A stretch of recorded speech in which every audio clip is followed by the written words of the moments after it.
Yahoo! Prof here, and you guys are seeing somebody who just finished adding, what was it, 2,000 songs slash 300 albums to his digital music collection. It's stuff I already had, but it wasn't in a good enough state to add to the collection. So we're finally back past where I was 3-4 years ago. So I finally have, like, basically you can see I didn't have new music since 2020. Like, I owned it. You've seen me open CDs. You're going to see me, the reason why I bring this up, you're going to see me open items right now. Hey, there's some. That one's not in there. The Predators Go to Yesterday. That's technically a 2019 release. I think that's a 2023, unless you got exclusive from Amazon. And it was only available digitally previously. That's an Ellegarden Best of Tribute. So other songs playing their favorite Ellegarden songs. And I would consider like 2019, 2020, because with Japan getting it, shipping it, you know, often I'll clump 3-4 months in a row into one order, and you're like, oh, why you gotta order this one? Right? Why you gotta order that one? Well, see, there's no UPC code. Yeah, it isn't sold in regular stores. It is only sold in the band shop. You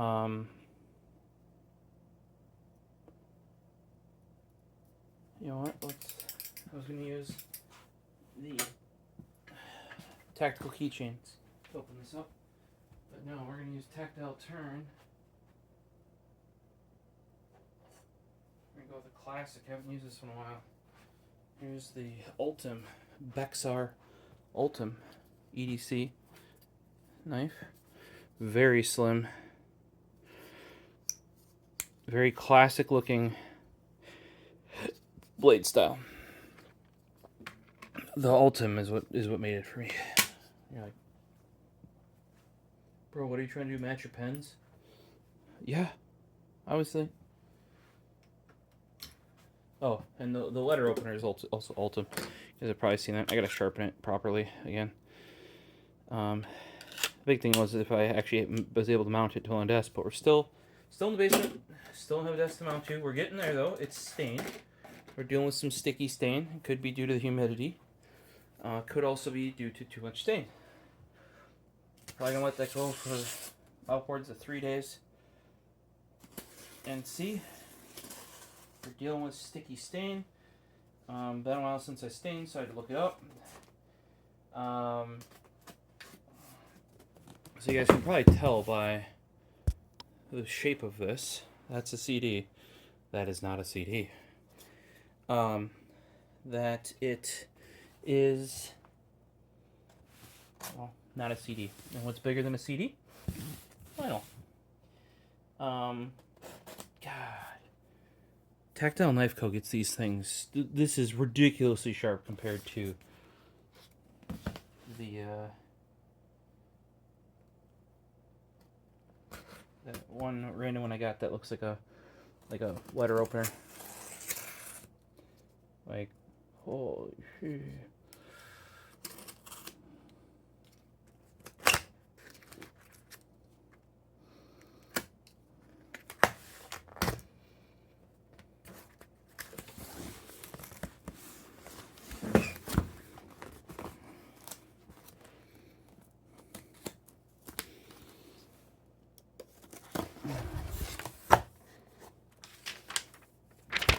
Alright, so we've got a sticker, and a sticker. No, I mean, those are in there. Those are bonuses. But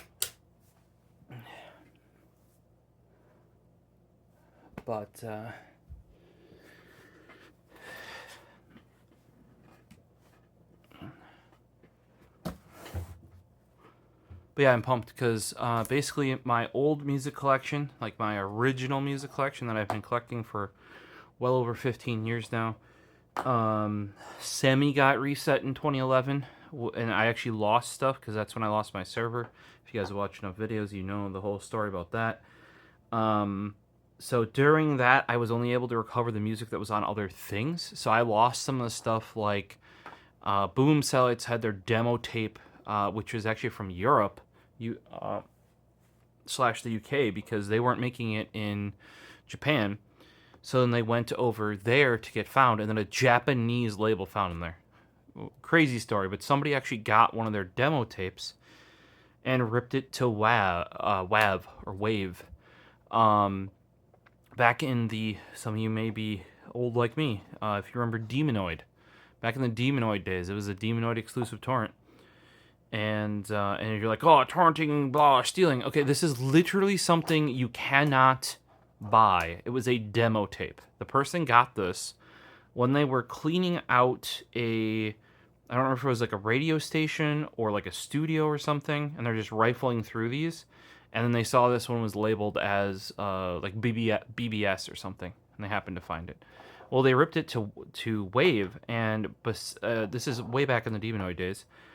Currently, the only way you could get it without somebody else who still happened to have it, and this was like a thing I had going for years upon years, and I want to say a year or two ago, somebody finally found a copy that they had archived someplace.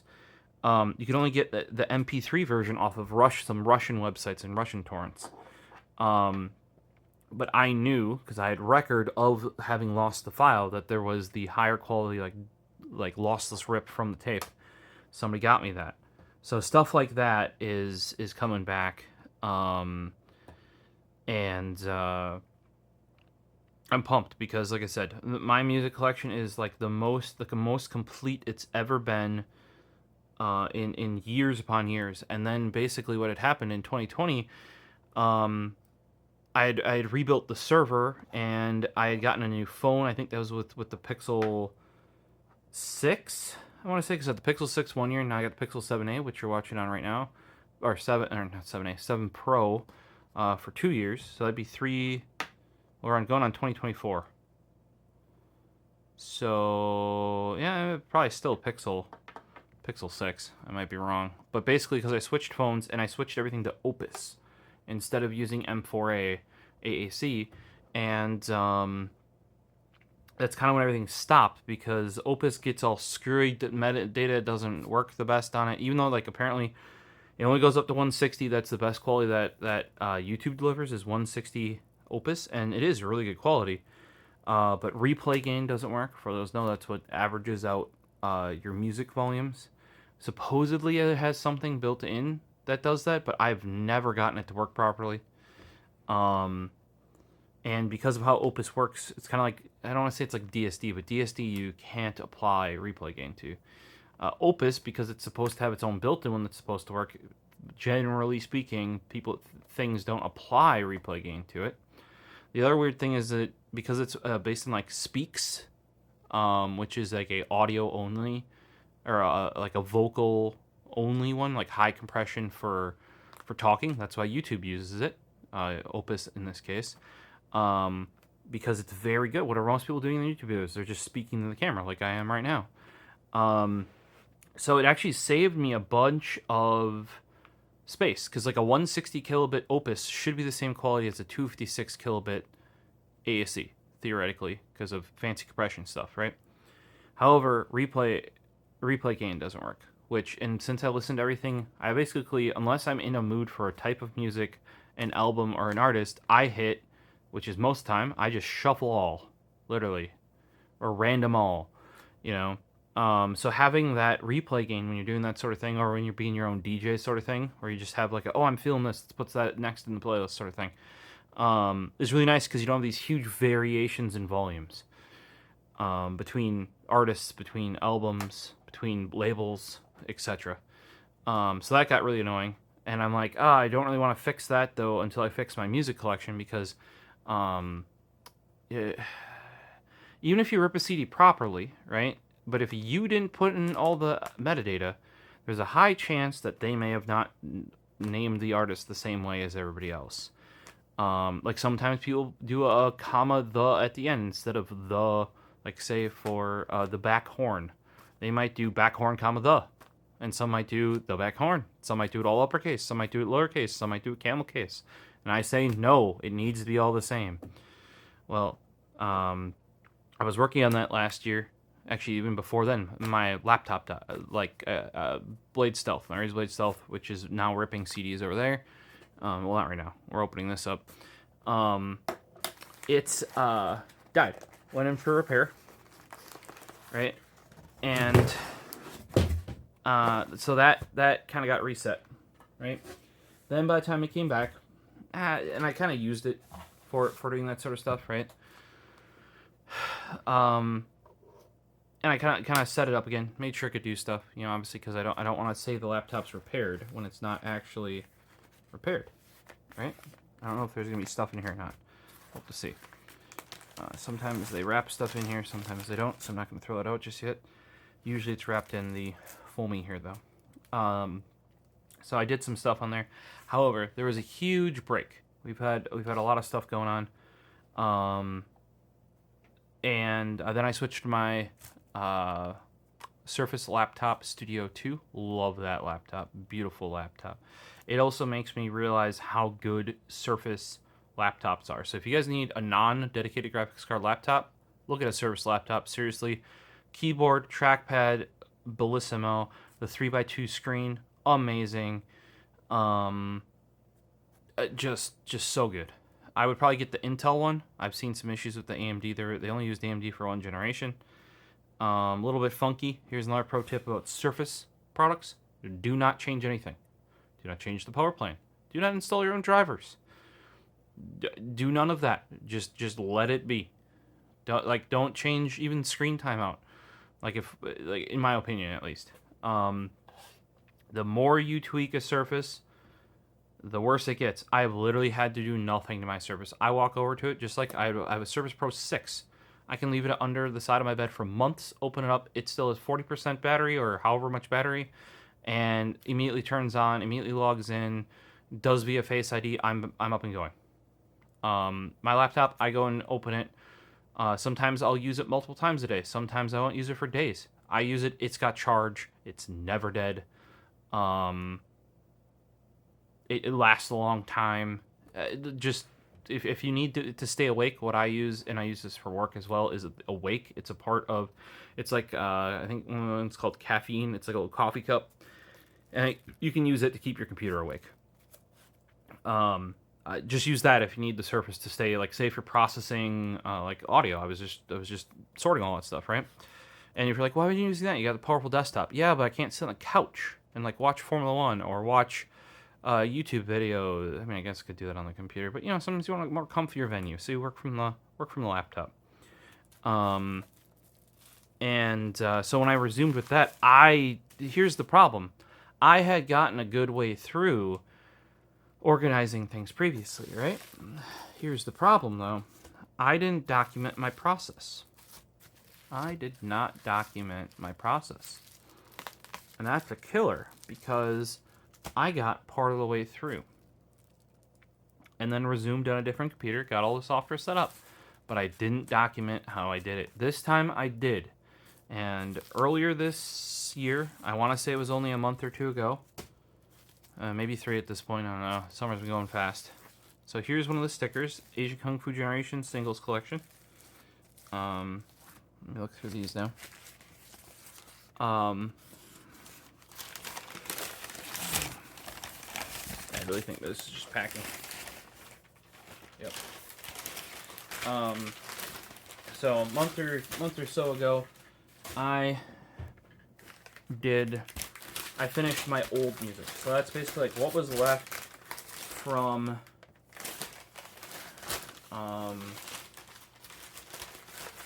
like I said, 15 plus years ago, that actually ended up making it through the 2011 server crash, as well as anything I've added since till about 2018, like completed, like full discographies till 2018. Still though, remember, naming's all jacked up. Also, I prefer using album artist, because sometimes you'll have album or artist feat artist, and then if you sort by artist, that track won't be in an album. However, you sort album artist, That's the like artist the album was released under. A lot of people don't put album artist on their metadata. Tisk tisk. It's the most useful. I actually turn off artist almost in like I use Power Amp. You know, give them that $1. They just have a. You can get a couple more features for $1, and it helps them develop the software. Same thing in Foobar. I never use artist. I only use album artist. Because if I want an album from an artist, I'm going to hit the artist, which I actually want the album artist, and then I want that album. Rarely am I going to go and play artist. Worst case I do, I go and play album artist, and it's got all their stuff. Because rarely do I want, like, only tracks not featuring other artists of that art. No, nobody wants that. You want album artist. And then another thing that a lot of people do not do is they do not include album art, or at least in the past. You remember, a lot of this stuff is like, here, for example, how do you get this? You buy the CD. Yep. So what quality are you going to get into it? Are you going to get it if somebody else gets you this CD? Let's call it that. Whatever they feel like. So I wanted to fix that as much as I could, and I did. Everything now has correct metadata. Everything has album artists. All the album artists are to the way that I want to name them, which is generally the correct casing. You know, is it all uppercase? Is it camel case? Is it lowercase? Does it have special characters? Depending on the artist. Everything has album art, and the best quality I could find. A lot of times you can just pull it from there's an iTunes album art finder. Use that. So that was huge. Getting basically everything, like full discographies until 2018. Then stuff after that, like kind of spruced in. Realistically, you could tell it was like 2020, 2021 and newer. I had nothing. Or artists I've discovered after like 2020 and newer, like Indigo Jam Unit. I've had some special others before, but it hadn't actually made it into my collection. Special others got added. Also, like different variants of bands. I shouldn't say like different variants of bands, like spin-off bands from other bands that I learned about later on. That sort of stuff's in there. So that's what I just finished, which was another 2,000 songs and 300 albums. Then there was another, I think it was 600 songs and 70 albums that were better quality versions of stuff I already had. So that's all in there now. I think I'm somewhere in the 10 to 12,000 song thing. Let's check the old iPod. It synced overnight last night. A boot. There you go. 13,000 songs. So I was incorrect. I said 10 to 12, 13. And all of those are on the iPod in ALAC lossless if it's if it's available. I had to downsample to 44.1 or 48 kilohertz, though it can play and it's all 16-bit, because though it can technically play 24-bit, you'll get stuttering. It doesn't do the best. Sometimes it'll do fine, other times it won't. It's kind of weird. So everything's downsampled to 16-bit 48 or 16-bit 44.1 for that, but ALAC, if it was lossless, like if it was high-res or lossless, lossy stayed in whatever format it was. Then on the phone, which you're watching on right now, that is all AAC Quality 1 using QAAC, which is that's iTunes AAC encoder, so that's an average of 256, let's say. It's kind of like what Apple uses for the iTunes store, because that's what they believe. Kind of like how everybody says MP3 at 320 is equivalent to a CD. AAC at 256 is equivalent to a CD, just like how Opus at 160 is equivalent to that same sort of quality. So it's all ripped to that. It all has replay gain. And then the other thing I tweaked when I was doing all of this, album art, when you have really high quality, can take megabytes, and if it's on every song, that's another X number of megabytes per song. Like, 2, 5, sometimes it can be even bigger. So on the iPod, it's limited to 500 kilobytes for album art at 1400 pixels. Normally I would limit to 3000 and no limit on size. And on the phone, it's at 400 pixels at 75 kilobytes because we don't want to waste that space just for repetitive artwork. And there is no folder artwork, like folder.jpegs on the phone or the iPod. There is no need. They just pull from the metadata anyway. It's a waste of space. Also, the phone picks it up as images and makes a mess of things. Learned that years and years and probably 10 years ago already. And you're like, oh, just do the what is it, there's a file that you can do for like skipping the auto detection. However, I don't want that because I want the phone to recognize it as music on it. You know, so that when I use BitTorrent Sync, and I have or not BitTorrent Sync, now called Resilio Sync, now called Resilio. They recently got rebranded and is now free. I have a folder on my server that has all of the mobile music files, and then that same folder is synced to the phone right in the music folder. So when I add it to that folder on the server, it goes ploop onto the phone. I have the opposite setup, so when images go into the images folder, like camera or pictures on my phone, it goes ploop over to my server at home. Whether it's locally, if it's locally on Wi-Fi, it goes Wi-Fi speeds. If it's over 5G or somebody else's Wi-Fi, it goes through the internet. It's beautiful. Best way if you want to get things on and off your phone. Most convenient way that I have found. And then if you set up the backup option, even if you delete it off your phone, it will not delete it from the server. So you can just use that as a big old fat archive. So I'm just super happy. I think it's like 80 gigs of AACs on my phone. It's 300 something as ALAX, and it's probably gonna be over 500 because some of that high res is like DSD or 24-bit 192 or even higher kilohertz FLACs. A lot of the high res kind of caps out at 2448 or 2496, but even that is multiple times larger than a CD FLAC file.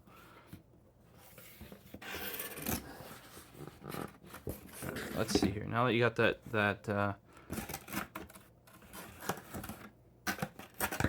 what do you want to call it?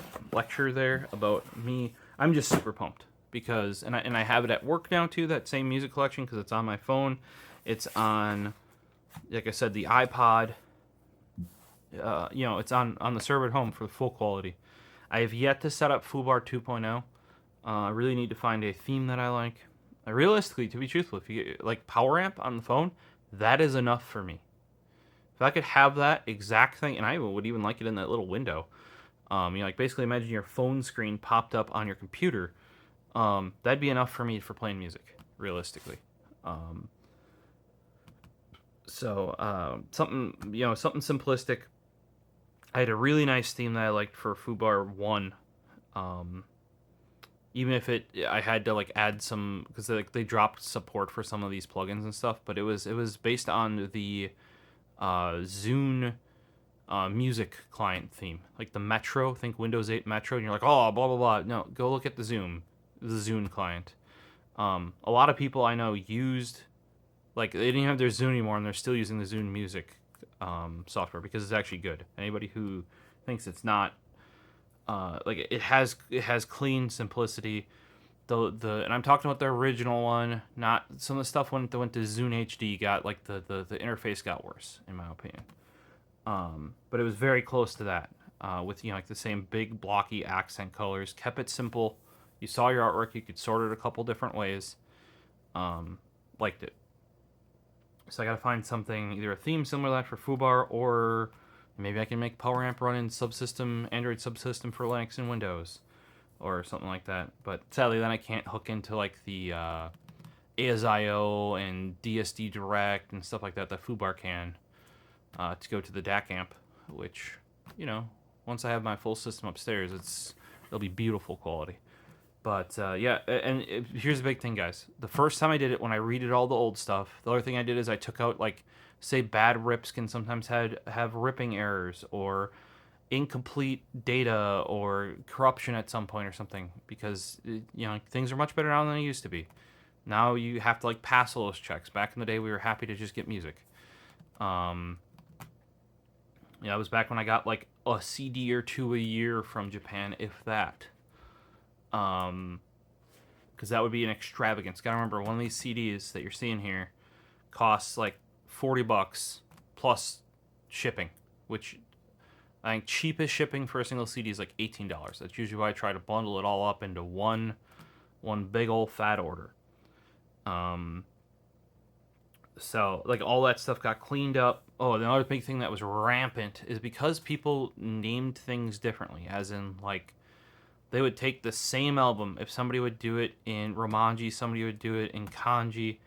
One would have it, like I'd have it in MP3 and AAC, and all this would be in my library. So we'd have like sometimes 2 or 3 copies of the same album or the same single. But I couldn't tell because everything wasn't consistently named. Even if you get them from legitimate places, just because, you know, like iTunes converts it all to English, doesn't mean that high-res, high-resaudio.com? hdtracks.com, sorry, hdtracks.com, doesn't mean they do, or they may use the Romanji version of the artist name or track names instead of the English. Like sometimes artists have like actual just English, like here's a Japanese name for the track, here's an English name for the track, sort of thing.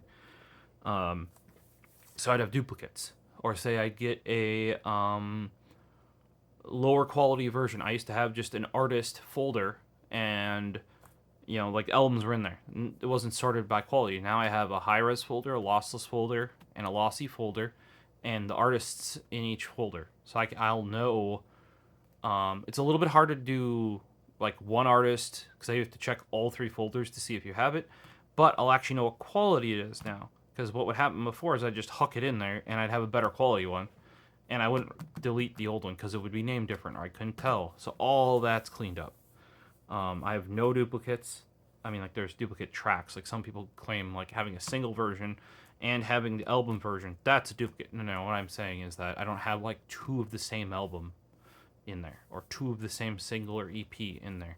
In some cases, I found 3 of the same, because I'd have a FLAC, a AAC, and an MP3 in there. And realistically, you only need one of those. Ideally, the FLAC. So all that is straightened out. You saw the beautiful track count on the iPod. I love having the artists I listen to, and as much as like I have Deezer, they do not have all the artists I listen to, and sometimes you just are jamming for the thing and it pops out. Like Move would be one. Like they do the music for Initial D. They stopped being like a band before like music in Japan went to streaming. So none of their stuff is licensed for streaming. So you have to have it, basically, unless they're on like a best of album or a like somebody else's album, like a Eurobeat album or something like that. So like I literally just for the past, since I've been working my current job, which is the bulk of the time we've been talking about, like basically since 2020, or shortly after that, a bit after that, but you know, since around then, like I haven't been listening to some of these artists because they haven't been on streaming. Like and you're like, well, why don't you listen to like your Broken collection? Well, I didn't really want to, because I wanted to kind of like preserve it in the state it was, fix it all, archive the old state, because it's only a couple hundred gigs. When you have 86 terabytes, 300 gigs of music, just zip it up and store it for, you know, like a super rainy torrential downpour day if you really need it. Like maybe you fuck something up or something. You never know. So I did that, and I'm finally to that point, and I have documented, like CDs have a boom, boom, boom, boom. I do this, this, this, this, and that doesn't get them perfect, but it gets them quick enough and good enough. Like this stack is going to go right through that process. And same thing when I get digital releases. Like I just bought, actually prior to this actually getting physically released, The Pillows, The Predators, Sawo Yakamada, which is lead singer of The Pillows. Also, he is one of the started The Predators. He runs Delicious label, which has like Noodles and a bunch of other good bands on it. They must have done something. Well, I shouldn't say they must have. They did do something in the early 2000s. because like a lot of these Japanese bands got pulled in for Warped Tour, and there was Japan Girls Night and a bunch of other stuff. So it was around MySpace. Like MySpace was actually the one that brought in a bunch of these Japanese artists because they thought it would be the next hot thing. I agree, it is. You should listen to them. You should listen to all these bands. Give them a shot. And around that time, the only digital delivery that mattered in that era, all the way through the 2010s, I would say, was iTunes. Like even 2010 plus iTunes. So what happened is I'm pretty sure some of these labels, like the Delicious label ones, that only get releases in physical CD. Ready for this? See, physical CD. You can get on iTunes. Now that isn't the complete one. Japan likes doing that, where you can't get like every track digitally necessarily. Like they want you to go and get the physical release. I don't think that's wrong.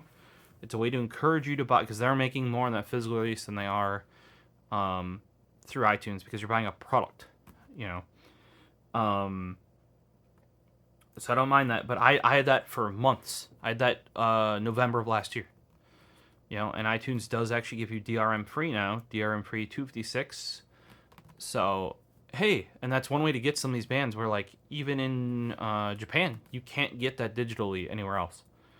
But I think, like, some of those things are just set up and they just, like, happen to work. I got some Soil and Pimp sessions through Bandcamp because but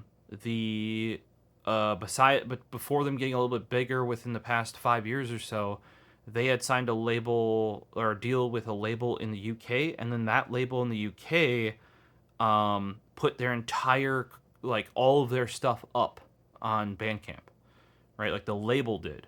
I don't know if they necessarily had licensing or permission for that, because mysteriously, once Soil and Pimp Sessions started releasing in the US again, all of their stuff was off that UK Bandcamp thing. But I have those, and then those get what do you want to say, like corrected, like I adjust the metadata and all that sort of stuff to follow mine. I keep the originals; those go in a nice little like archive folder someplace in case you need them. But yeah, so that's like, it's a combination. Generally speaking, I tend to only buy the stuff you can only get physically, like this. Now you can get part of that on iTunes, and I did. Or stuff like this, where like and that too has the DVD with it, where it's like exclusive. I have some like this is actually only available as a CD. The full version of this, like I said, it was available as a slightly different album, because this is Off the Wall Ellegarden tribute. It was called something else, only available through Amazon streaming. I don't even know if you could buy it. Different album art. Then that had a year or so of exclusivity. Then once that ended, they were able to get that music out. And it's, if you notice, once again, no UPC. Even here. Oh, there's the UPC right there. But if I recall, this was also only available through HMV, I want to say. I couldn't get it through CD Japan, I don't think.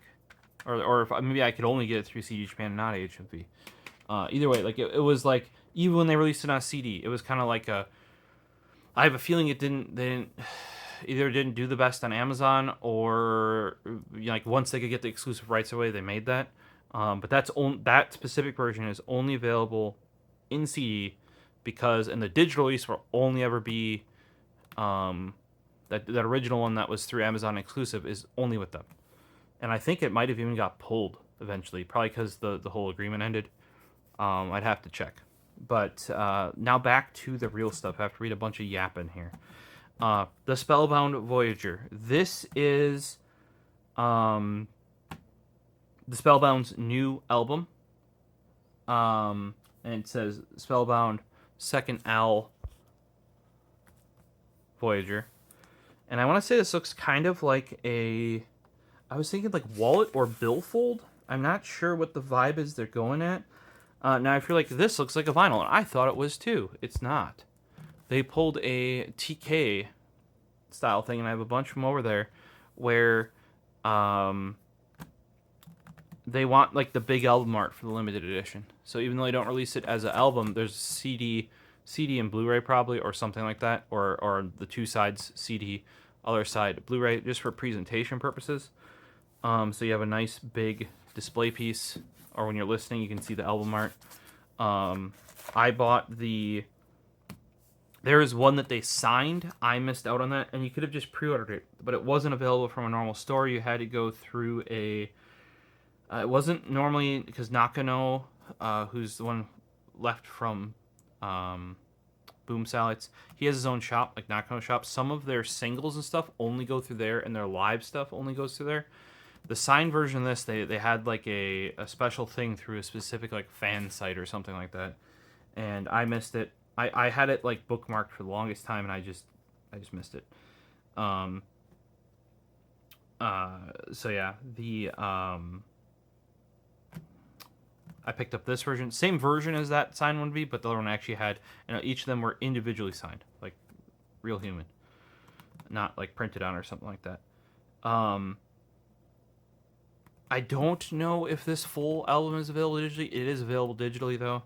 The Blu-ray obviously is not.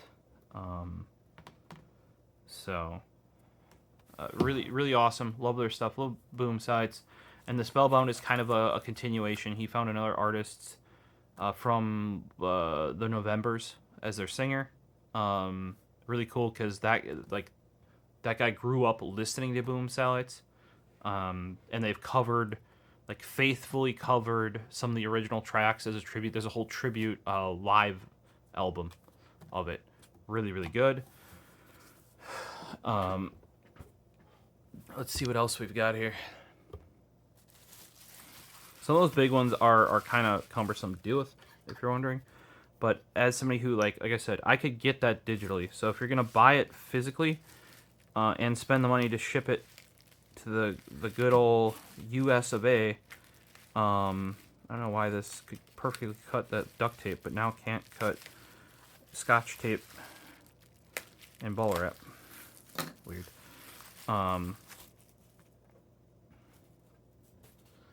But if you're going to spend the time and money to ship it, you're going to spend the time to order it and spend the money to ship it here, you might as well order the nice one. That's my thought, at least. Especially if you can get the not so nice one digitally. Actually, truthfully, you can probably get a high-res version of that digitally, which is better quality than the CD. And you're like, oh, well, why'd you get that one then? Well, normally what I do is I buy the high-res one, and I take my CD, and I rip it, and I rip the Blu-ray, right? And I rip the audio out of there, too. He's like, why didn't you watch the Blu-ray? I will, but you can't watch the Blu-ray while driving your car. I mean, you could, but generally people don't do that, or while you're working. So I want that music from that Blu-ray. And then what I do is I combine those two sets of things with the high-res version and make like a super version of the album, right? And then that is the version that is kind of like the final one that actually goes into the collection and then gets transcoded to the ALAC lossless, the AAC lossy, and all the devices. So best of both worlds. Think of it that way. Here we have TK's new single, I believe, which is the final season of My Hero Academia. I'm going to say something possibly... I personally think My Hero kind of fell off. I don't know. I became disinterested. Season 4 especially, I was just like, this is dragging. I don't know if I kind of binged them after season 2 as well. It's just, but then why'd you get the My Hero limited edition? Well, obviously if I'm going to order the limited edition, I'm going to order the time-sensitive, and this is a time-sensitive limited edition, meaning it's only sold between this time and this time. That is when you can get this artwork and the one at the Blu-ray here. I think you can get it without the Blu-ray as well, cheaper, still with that artwork for a limited time, and then eventually he will go to just selling the single version with the standard artwork. But if I'm going to buy one, once again, buy the time limited. I don't know if time limited is the correct term there, but they have a term for it where like they'll sell like the themed versions like during the time where it's relevant, and then later on they will stop and it'll just go back to his normal artwork. But you'll lose either, like if there's a bonus, like say this came with stickers, you lose that, obviously. And or if like say the Blu-ray one might be exclusive to this version. TK does that often as just like promotion. A lot of his stuff is like big enough where they're kind of like, hey, we want a track for this. Here's what we're going for. Make it. Here's money. And you know, like if My Hero is what allows him to do that, hell yeah. You know, like he was one of the people doing Chainsaw Man. He was one of the openings for Chainsaw Man, which was so all of those artists are great, by the way. They partnered with amazing artists there. And each track was a new track for every episode. I believe it was ending, not opening. Or it might have been opening. I'm trying to remember. Sex Machine Guns, great band. If you like heavy metal, their stuff is a bit what do you want to call it? Like comedic, or what? Like when you make fun of something, my brain is not functioning because it's only 3:52 in the morning. Surprised I'm going this well. Like they have one about junk food, and it's about like hamburgers, French fries, and like that sort of stuff. Some people give them crap because especially some of their early stuff is like very much 80s hair metal. Like a lot of that is, and some of it are direct rip. Like certain songs, you can see certain riffs are direct rips from other thing. I don't know if the actual bands have gotten in a scuffle about it, but that's why some of their stuff doesn't get released in parody. Parody might be the word I'm going for. It's a bit of parody. Now they're a bit more serious in that, like it's still usually funny stuff, like weird things. Like some of their songs for a while was like Metal Accounting Man and stuff like that. You know, like it's still kind of like Sushi Mamire is like punk in that same way, like pop punk. But like a bit of parody there, depending on which albums you're listening to and stuff like that. So what this is this is nothing special. I was actually on Twitter when their leader, it's not An Chan, I think it's something else. My brain, today is not great. He didn't even know they were doing this, or he forgot, because this is not one that they've actually, done or they're making. This is a Sex Machine Guns Golden Best. That is something that they're, if you look, it's 15th anniversary Golden Best. So this is something their label, USM Japan, Universal Music, and I don't know if their new albums are on them. So this may just be the stuff that Universal has. So this is produced completely without them. I'm still gonna support them though, and it's just best. It's basically a best of. All the golden bests, they all come out on the same date of that year, for the people who have done certain anniversaries. And they're basically like the 15 best songs that have sold for that album. Like it's like totally generated. Like what are our sales? 1, 2, 3, 4, 5, 6. You know, like that is literally how that's Ijin 28. That's a good song, right there. Number 15. German Power is pretty good too.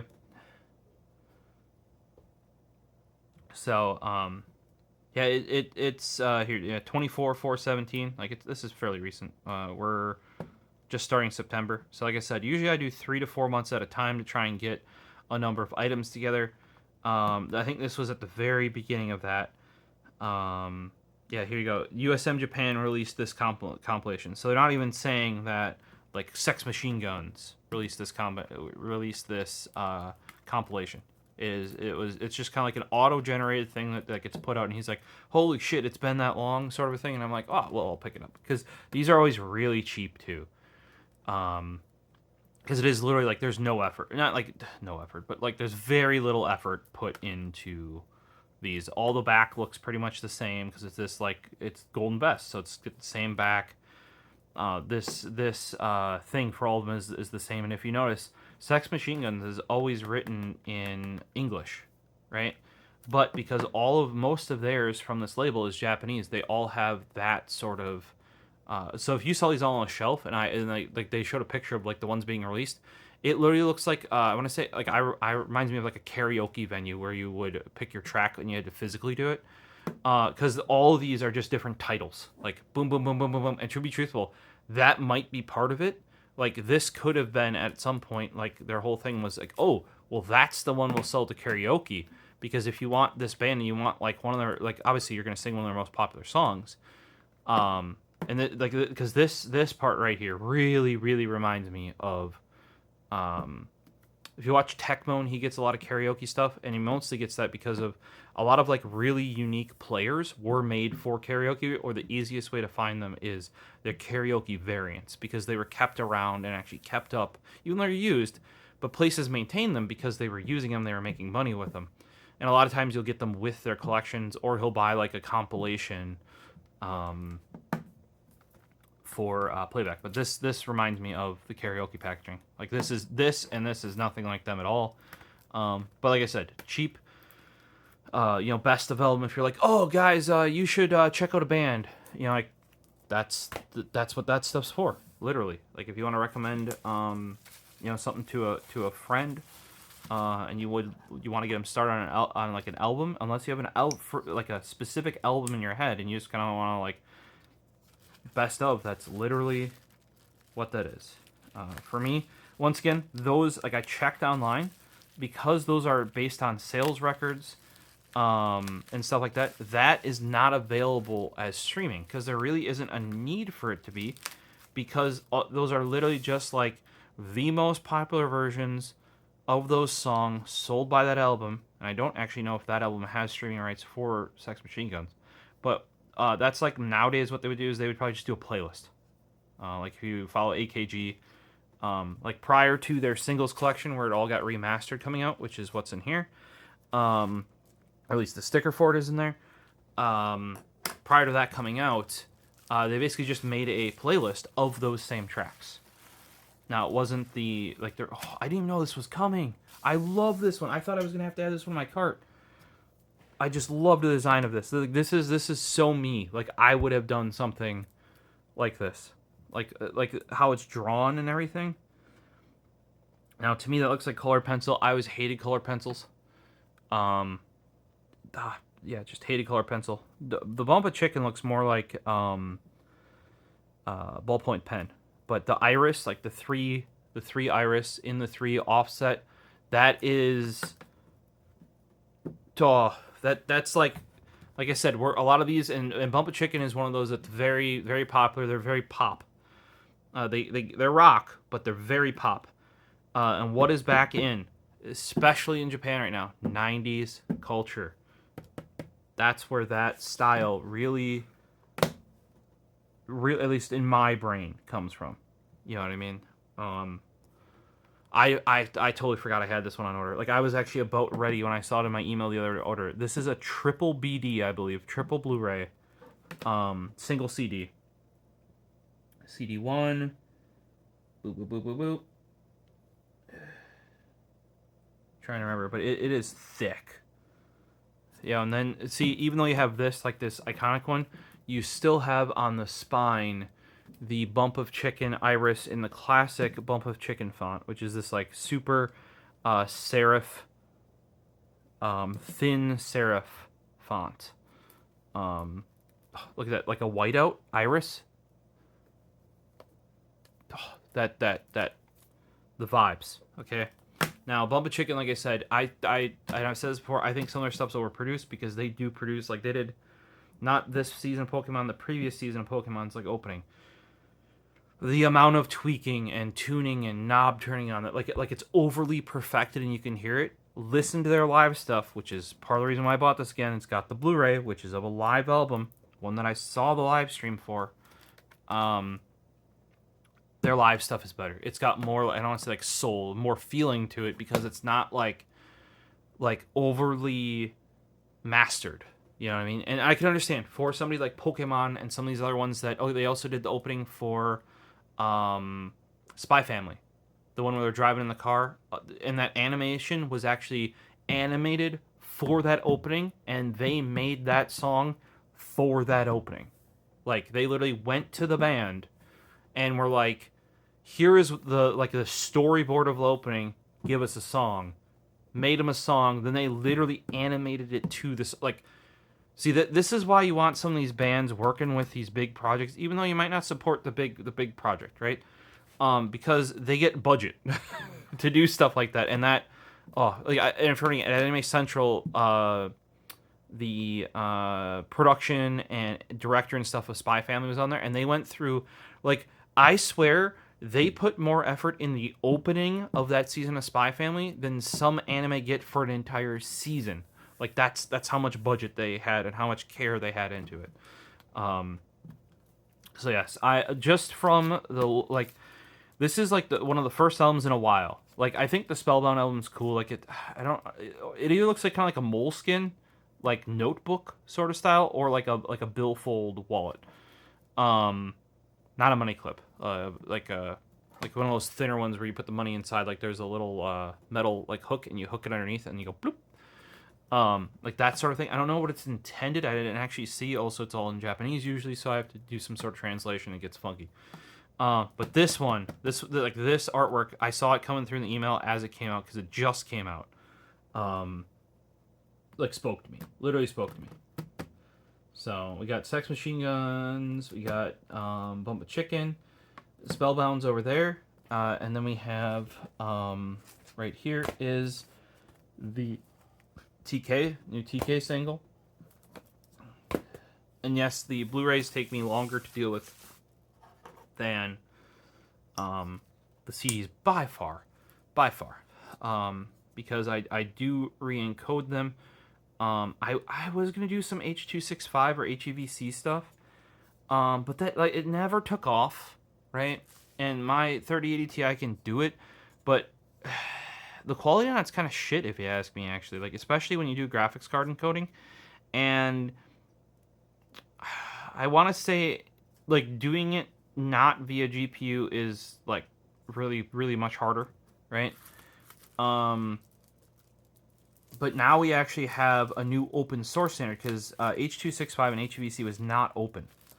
Or it might have been open, but, like, all the licensing for the, like, encoders and stuff wasn't. Now we have, why can't I remember? They're making a big deal out of it because, like, all the new GPUs have it. Brain, like, only 4000 series though.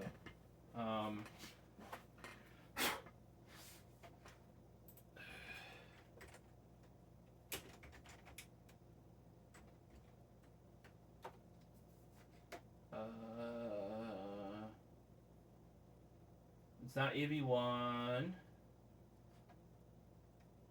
Is it AV1? It's AV1. VP9 was the one I was thinking it wasn't, because that's what YouTube was using. And they would like to use AV1 instead, but all of their hardware is set up for VP9. Like, they have hardware encoders that do all that. So AV1. I would love to, like, right now I have everything going to H.264, because X26, the X264 encoder, like, I don't want to say I developed it, I didn't, but I was there testing it as it's being actively developed in the late 2000s, like mid to late 2000s. That's when I was super into coding. Kind of ended that around, I want to say around 2012 was probably the last time I, like, really did it for any sort of like project or something like that. I still do it for myself, and I still maintain all my settings and stuff, and all that still applies, because it's, oh no, the Bump a Chicken Iris one got, hopefully we can flatten that out. It got squished a little. I don't know why they put this sticker in with the AKG. And it's the cool logo too. I don't usually use stickers, but especially if that was clear backed, I might consider it. But I never really picked up H.265 because the encoder wasn't seeing much development.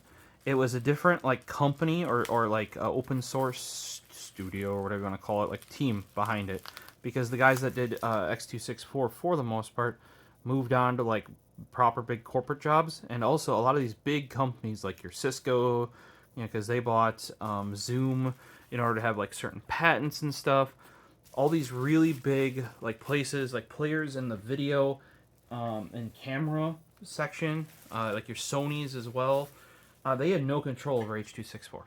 They didn't like that. It was basically free to license or effect, like maybe not free, but like so cheap it didn't matter. That's how it got adopted so hard and fast. H.265 really didn't. Like, my phone does record in H.265, and I do let it. And you need that actually, or it's called HEVC. You do need that in order to use like HDR. But I have found that the HDR gets funky because things don't know how to edit HDR, and your colors get all screwed up. So I actually record like the video that you're currently on is not done in HDR because when I go to upload it, like the contrast is like way freaking off. Now, if you take it right off the phone, do not touch it, do not edit it, even do not export it within the phone's own thing, and you chuck that right up to YouTube, it will be fine. You'll actually see people that do that. The screen actually turns brighter on my Pixel 7 Pro because it switches to like the HDR mode, and I do notice it. However, like if I want to throw it into Premiere already like throws up. At least it's better nowadays. It used to throw up way more on like from a cell phone or a GoPro. Those are all variable bit rate. Because they don't know what lighting condition they're going to be, and then they may have to drop frame rate as well. They're not variable bitrate. Everything's pretty much variable bitrate, but they're VFR, variable frame rate, and that's because they may, unless you lock them, drop frame rate to maintain brightness rather than up ISO, right? Because there's the exposure triangle, right? And what that would do is that would actually cause the video have to go below whatever you're setting. That's why on the Pixels, you always set like 1080p 30 or 4K 30. You don't check just the 4K option because you're going to get spit out stuff where timing is all jacked up unless you use the original file, because there is no because it's variable frame rate, meaning like this 1 minute or like this 1 second could be 5 FPS, the next second could be 12, the next second could be, and that could change within a second even. You know, it's constantly variable. That is like stuff can't, for the longest time, Premiere, you would literally have to transcode it to a CFR or a constant frame rate using Handbrake, and you just go to like a CRF1 with H.264 or H.265 and then import it back in. Like, that's how you used to deal with it, because Premiere, or you could use third-party plugins that cost money because they knew that Premiere couldn't handle it properly. Super annoying.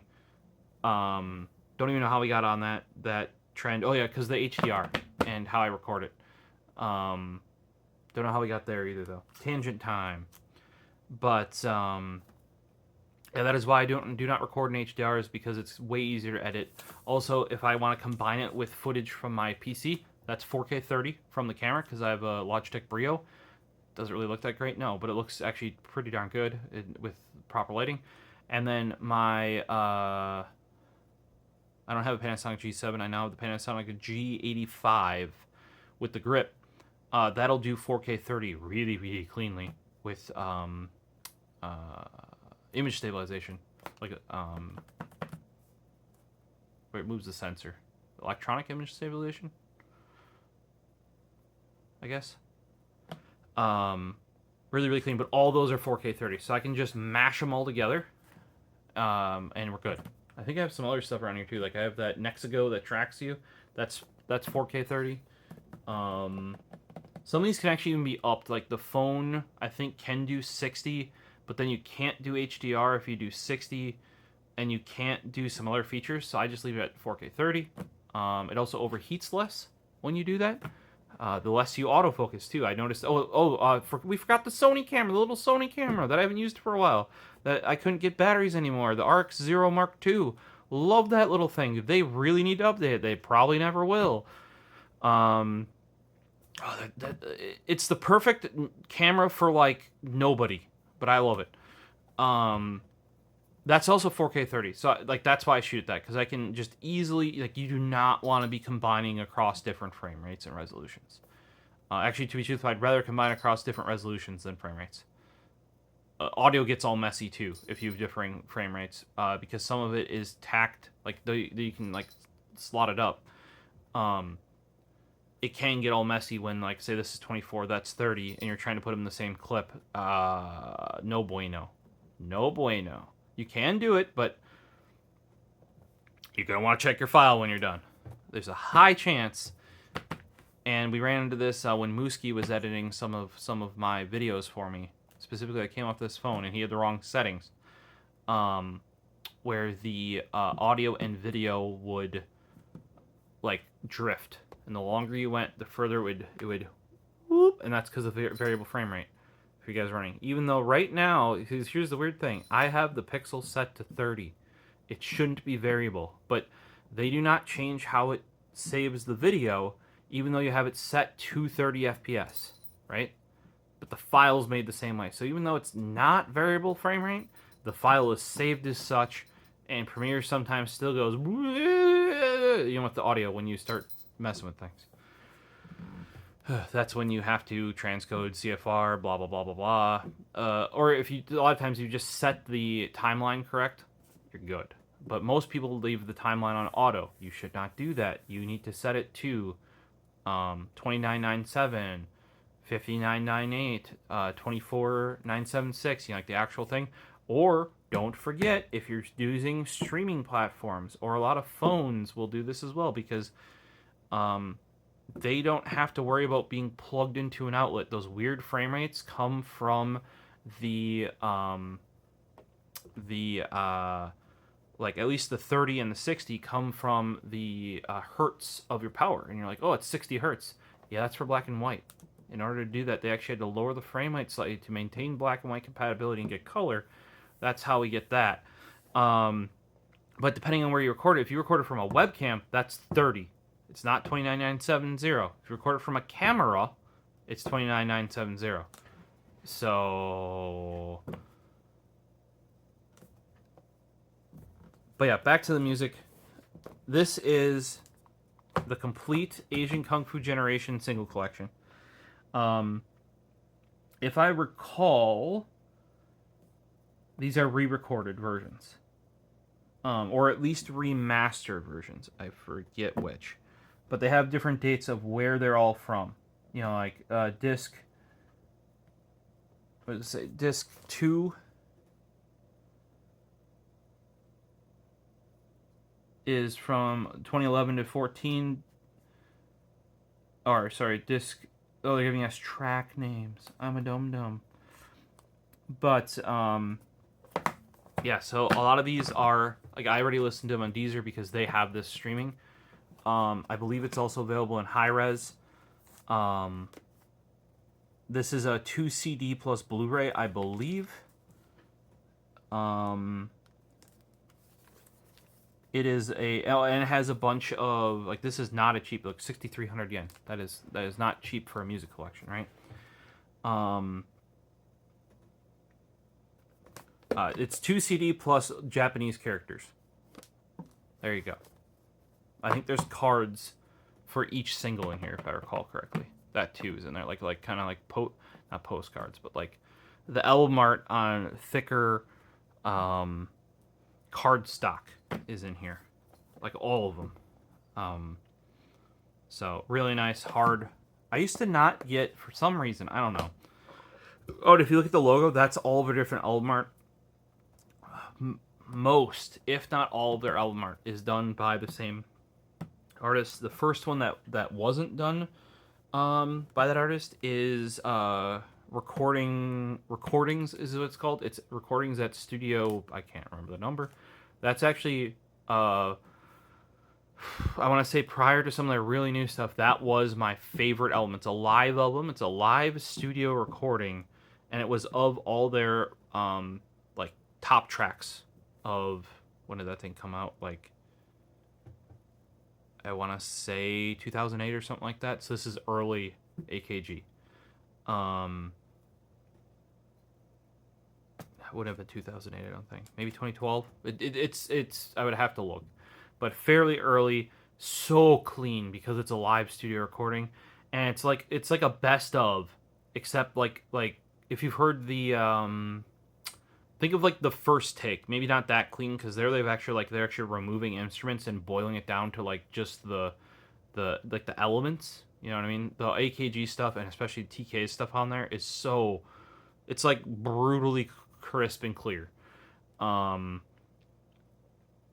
That this is kind of like that. It's in that same vein because you have the like they had the availability to get everything perfect. They're not necessarily in a concert venue where you have to deal with that sound, and they're not having to do it with where live sound, where a lot of times they might tune the sound to sound good for the people at the concert, which then doesn't necessarily make it sound the best in the recording because you don't have they're not recording off a mic that's bouncing off of the walls or whatever it is that they're recording at. They generally are recording right off the live feed. If you guys ever hear like audience clapping or screaming or whatever in the middle of a live recording, they pipe that in. They actually have mics for the crowd. Either they'll have it at the audio booth or they'll actually have them like up front facing all of that, and they choose to mix it in later.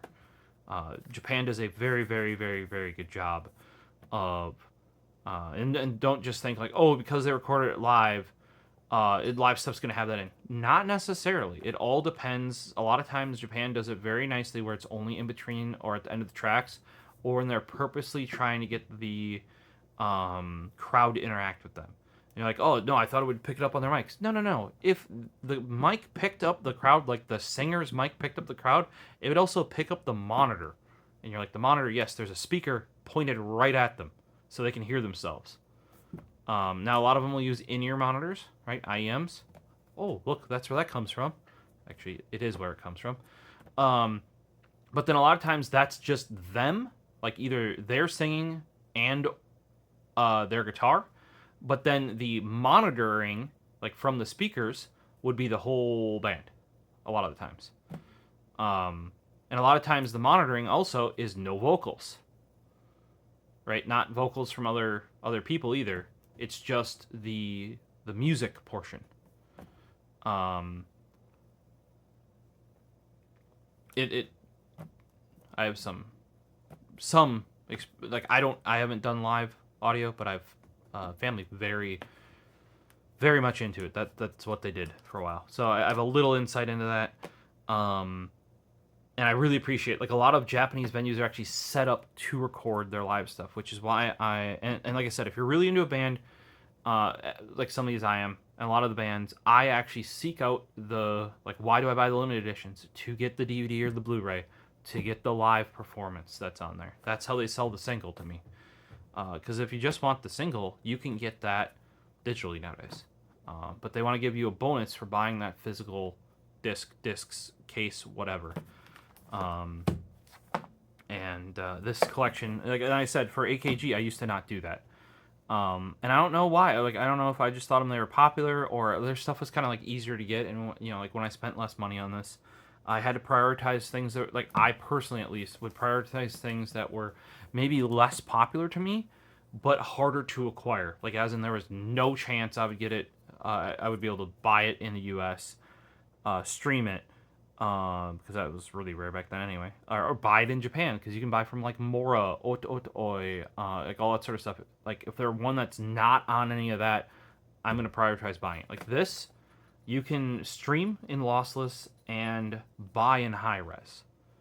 Not this exact version, but like like the general, like their singles in this version. And I already have. I've listened to it on Deezer when it came out, because I have a subscription. But having this, especially this like really nice kind of, it's not a clamshell, I don't know. It's kind of like the box we put the top on. Like, it kind of like floats down. It's a little bit thicker. It feels really, really quality. So, I am pumped to have that in the collection. Well, guys, there are going to be 2 more orders of these coming up in the next couple months. It will be a little bit, because like I said, I generally put anywhere from 3 to 4 months max. Sometimes I try to do only 2.